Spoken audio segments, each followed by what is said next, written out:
আমরা যারা চ্যানেল নিয়ে কাজ করতেছি, আমাদের চ্যানেলের অথবা আমরা যারা ফেসবুক নিয়ে কাজ করতেছি, আমাদের নামের পাশে যদি ব্লু টিক মার্ক দেওয়া থাকে, যেটা ব্লু বেজ বলে, এটা যদি থাকে কেমন লাগবে? নিঃসন্দেহে দেখতে খুবই ভালো লাগবে। আমরা জানি ইউটিউবে যেটা নর্মালি 1 লক্ষ সাবস্ক্রাইবার হয়ে যাওয়ার পরে কিন্তু এই ব্লু বেজ যেটা ব্লু টিক মার্কের অপশনটা আসে, তার আগে অনেকেই পায় না, পাওয়ার চান্স নাই।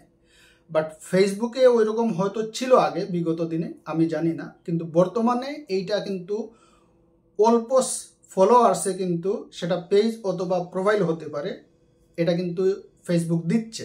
এই ব্লু বেজ যেটা আছে, যেটা নামের পাশে ব্লু টিক মার্ক দেওয়া থাকে, সেটা কিভাবে আমরা ফর্ম ফিল আপ করবো, ফর্ম ফিল আপে কী কী লাগবে, কোন জিনিসটা আমরা দিয়ে সাবমিট করব এবং কি কি জিনিস লাগতে পারে সেই জিনিসটা আমি আপনাদের সাথে আজকে শেয়ার করব। পেজ অথবা প্রোফাইল, যদি পেজ অথবা প্রোফাইলের মধ্যে কোনো প্রবলেম না থাকে তাহলে নিঃসন্দেহে আপনারা এইটা যখন অ্যাপ্লাই করবেন, হয়তো 10 মিনিট, হয়তো আধা ঘন্টা, হয়তো 1 ঘন্টা, হয়তো তার বেশি সময় লাগতে পারে।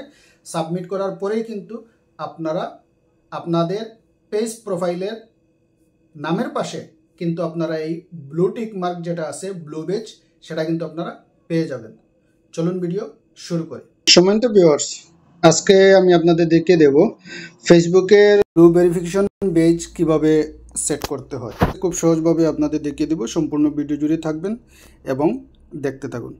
আমি সর্বপ্রথম আমার পেজে যাব। আমার পেজে যাওয়ার পরে আমি আমার পেজের যে লিঙ্কটা আছে সেই লিঙ্কটা আমি কপি করব। আপনারা পেজ আইডি সেম প্রসেসে আপনারা করতে পারেন, ঠিক আছে। আমি পেজের লোগোতে টাচ করে, এই যে 3টা ডট আছে, 3 ডটে টাচ করব, 3 ডটে টাচ করে নিচে যাব, এই যে কপি লিঙ্কে টাচ করব, ঠিক আছে। কপি লিঙ্কে টাচ করে আমি নোটপ্যাডে নিয়ে নেব। এই যে আমি নোটপ্যাডে অলরেডি রেখে দিছি, ঠিক আছে।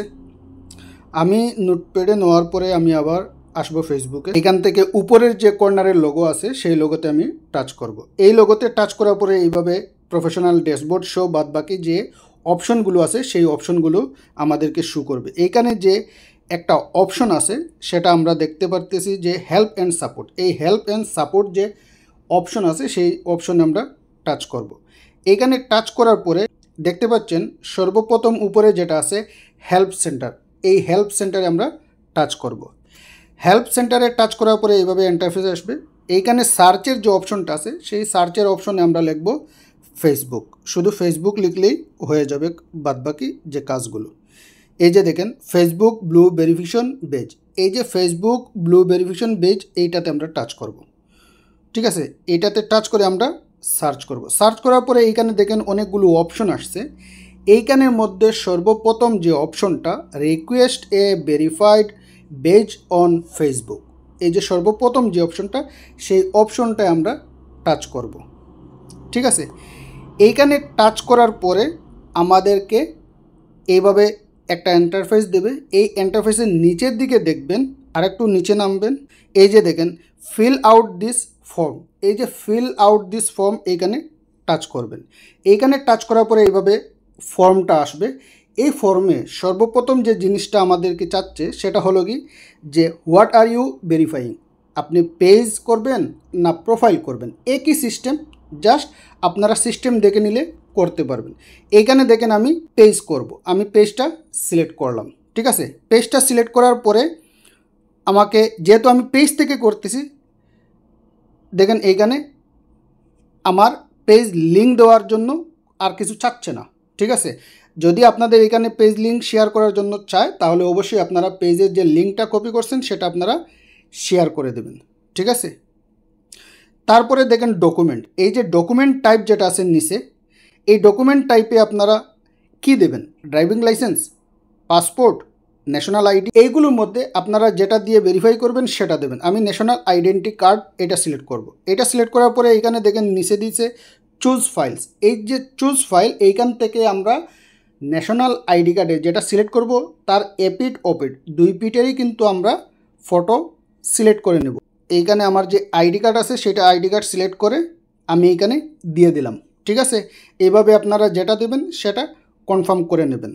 তারপরে দেখেন ক্যাটাগরি, 3 নম্বর অপশনে যে ক্যাটাগরিটা, সেই ক্যাটাগরিটা আপনারা পেজ অথবা প্রোফাইল, এইটার ক্যাটাগরিটা কি, এই অবশ্যই এই ক্যাটাগরিটা আপনারা সিলেক্ট করে নেবেন। এইখানে বিভিন্ন ক্যাটাগরি আছে, এইগুলো চেক করে নেবেন।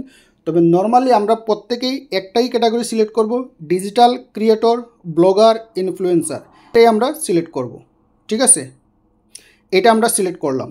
এটা যখন আমাদের সিলেক্ট হয়ে গেল, পরবর্তী যে অপশনটা সেটা হলো কি আমরা কান্ট্রি।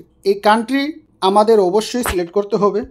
আমরা যে কান্ট্রি থেকে ইউজ করতেছি এবং যে কান্ট্রি ন্যাশনালিটি আমাদের আছে সেই কান্ট্রি আমরা সিলেক্ট করব। তারপরে অডিয়েন্স, অলসো নোজ এজ, এগুলো অপশনাল, এগুলো না দিলেই হবে। তারপরে এইখানে দেখেন link 1, link 2, link 3, link 4, link 5। এইখানে আপনাদের যে সোশ্যাল মিডিয়ার যে লিঙ্কগুলো আছে সেই লিঙ্কগুলো আপনারা শেয়ার করতে পারেন। যদি চান শেয়ার করতে পারেন, যদি চান না শেয়ার না করলেই চলবে। আমি আমার নোটপ্যাডে শুধু আমার চ্যানেলের যে লিঙ্কটা আছে সেই লিঙ্কটা আমি কপি করে নেব। আমার ইউটিউব চ্যানেলের লিঙ্ক আছে সেটাই আমি শেয়ার করব।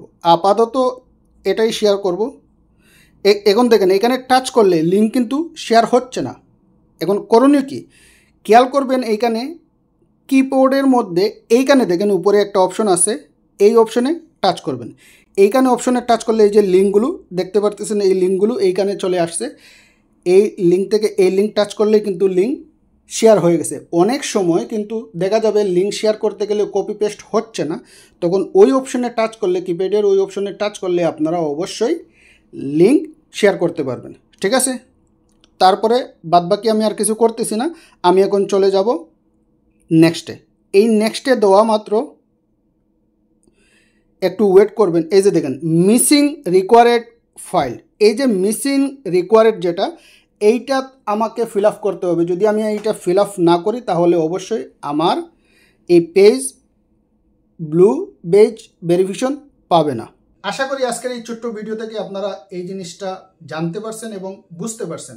এবং যারা ফেসবুক নিয়ে কাজ করতেছেন, পেজ অথবা প্রোফাইল নিয়ে, আপনারা চাইলে আমার এই ভিডিও দেখে আপনারা আপনাদের এই ব্লু বেজ টিকমার্ক যেটা আছে, ব্লু বেজের জন্য আপনারা অ্যাপ্লাই করতে পারেন, যাতে প্রত্যেকের নামের পাশে এইভাবে ব্লু টিকমার্ক দেওয়া যে বেজটা আছে সেটা দেখতে কিন্তু ভালো লাগে। এবং অবশ্যই আপনারা সেটা যদি অন করতে পারেন অবশ্যই খুশি হবেন।